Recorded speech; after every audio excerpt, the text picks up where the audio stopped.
Today in the newscast, we are in Ashkelon, Israel for an up-close look at the destruction caused by a Hamas rocket. That's coming up.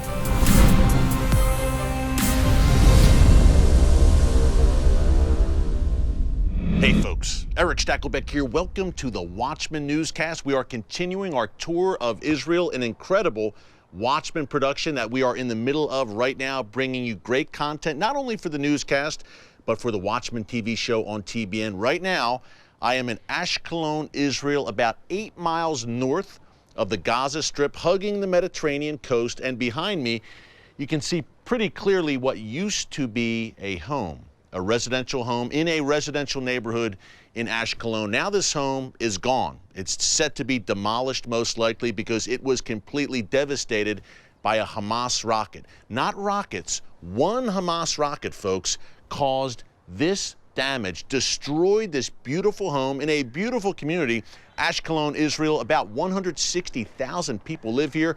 One of the top 10 largest cities in Israel, and it's, again, a beautiful beachfront community. You're right on the Mediterranean. It's an idyllic place, but during the recent Hamas terror onslaught against Israel last month, hundreds of rockets were launched at this residential area in Ashkelon, or residential areas throughout this city, and unfortunately, where I am standing right now, bore the brunt. One Hamas rocket. People say that, look, you know, Hamas, they're just making these small projectiles in their basements and they're firing them haphazardly. They can't cause a lot of damage. Well, guess what? They destroyed a home here, and today we met the former resident of this home. His name is Asher. He's a good man, and we want you to pray for him, folks. Keep him in your prayers. He gave us a tour of what used to be his home, and he described what happened on the night this Hamas rocket destroyed a place that was sacred to him, his home, his grandchildren, his family, his wife. They were all in the home. Not only that, someone died in this home as a result of this Hamas rocket. She was not an Israeli citizen. She was a guest worker from India who was a caretaker for an elderly Israeli woman who was living here. This is the human impact, folks. This is real. This is happening in Israel right now, throughout southern Israel, on a daily basis. They are living with this menace hanging over their heads of Hamas rockets just a stone's throw away in Gaza. A home was destroyed, a woman was killed. And we got the inside story from Asher, and it was very difficult for him to come on camera. But he was kind enough to share his experience from his heart, from his soul. He spoke in Hebrew, just so you know. We had a translator with him, a good friend of ours named Raz, who you will also see on the Watchman TV show coming up. Asher spoke, shared his heart on what happened here, how this all went down. Raz translated. Take a look. Folks, we are here inside the home. You saw Raz and I outside surveying the damage. Now we are inside the home. As we were doing the interview, Asher, this was his home. He was kind enough to bring us inside to show us what happened here as he and his wife and his grandchildren were here sleeping. Asher, thank you so much, Toda Rabbah, for letting us come in. We're so sorry for the loss of your home and the life that was lost here. Can you take us back to that night when the rocket hit? Where were you, your wife, and your grandchildren? What happened upon impact of this rocket? Physically, thank God, none of my family is hit. It's the damage on the neighboring house. But mentally, we're still vulnerable. It's still very hard. So it's coming here and telling you the story and seeing the shrapnel and everything, it brings me back to it, and I know how hard it is. So I want to thank Asher very much for taking the effort, because I think it's very important to show what happened and to let people who lived through it and describe to us what it means to have no physical damage, but a mental damage. And sleeping in your bed and having your house collapses on you, surprisingly, is something beyond expectation. As Asher said, he was living here with his wife and 8. There were a total of 8, his son and his grandchildren. They are used to it. Ashkelon have 30 seconds to go to a bomb shelter. So they hear the alarm. The bomb shelter they have is just behind the corner. They started walking towards the bomb shelter, but for some reason the missile landed before. He said there was almost alarm and then a landing. For some reason there was not enough time. There was no 30 seconds for some reason. He was standing where we are standing. He was thrown from the shockwave. He landed on the ground, And that's the last thing he remembers. His son describes later on that he dragged him into the shelter because there was other alarms, there was more alarms coming in. The next time he came here was a couple of days afterwards to see all the destruction. And since then, they don't really come here very often. It's very hard for them to see the house and that looking like that. They just finished renovating the house not long ago. They added a bomb shelter, which the neighboring house did not have. But he says, look at the damage caused to my house. Look at the damage caused to the neighborhood. You're not talking about a small missile. That's something that was big. I saw the size of the missile. It was a very big missile.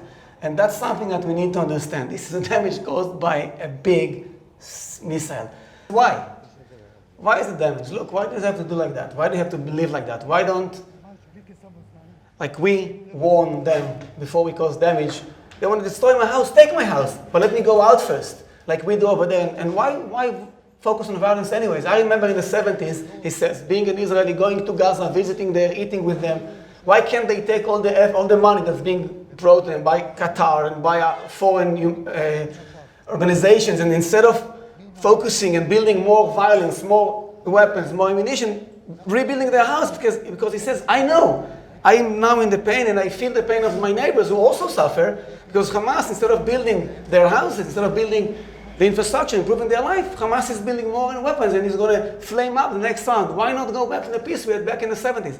And hearing that from somebody who is standing in what used to be his living room is amazing. And again, I know how hard it is for Asher. And again, Bemet, thank you so much. Toda Rabba, and that's a message that we all can embrace. That's right. Asher, thank you so much for joining us. Thank you. God bless you. Rav, thank you for translating. And as you said, what a situation. But Asher and the people of southern Israel are resilient. You are resilient. Thank you. Folks, I will never forget my time spent here with Asher and Raz. To say this impacted me deeply is an understatement. God bless this man, his family. Please, again, keep him in your prayers. He literally lost everything in terms of material possessions. Asher is out on the street, in a sense. Thank God he's got the wonderful community here in Ashkelon, the surrounding Israeli communities that are blessing him, helping him, giving his family food. I'm sure he's staying with family members right now. He's got a large extended family, but everything this man worked for in terms of material possessions is gone right now. But he still has the God of Israel, and he will be just fine, and this community in Ashkelon will be just fine despite hundreds of rockets barraging these beautiful homes. I mean, the beach is right there. Again, it's a great place to live. What a quality of life. To give you an idea, one last thing to mention about these rockets and the severity, the impact of Hamas rockets. They're getting bigger, folks. The payloads are bigger. They can reach further distances past Tel Aviv and at greater volume. Hamas fired in one short span over 150 rockets at Ashkelon in a 5-minute span, as a matter of fact. That's according to Hamas. And if you talk to people in Ashkelon, they'll say it was bad. It's never been this bad as it was in Ashkelon this time, in this latest round of hostilities with Hamas. Keep that in mind. And those larger rockets, where are they coming from?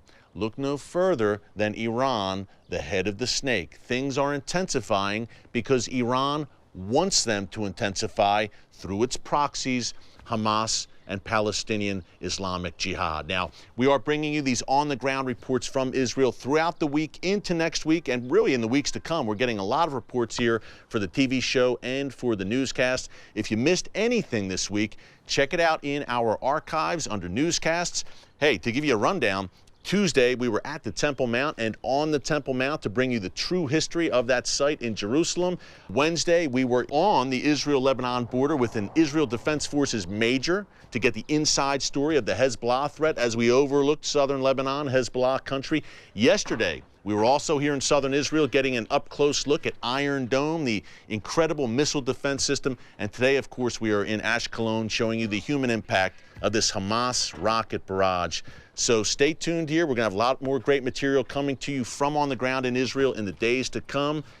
Until next time, thanks for joining us here on the Watchman Newscast from Ashkelon, Israel. God bless you. And remember, never hold your peace. Hey everyone, thanks for checking out the Watchman Newscast. If you enjoyed this episode and want to see more, make sure you go ahead and hit the like button, click subscribe, and tap the bell icon to turn on notifications for new Watchman Newscast episodes every weekday.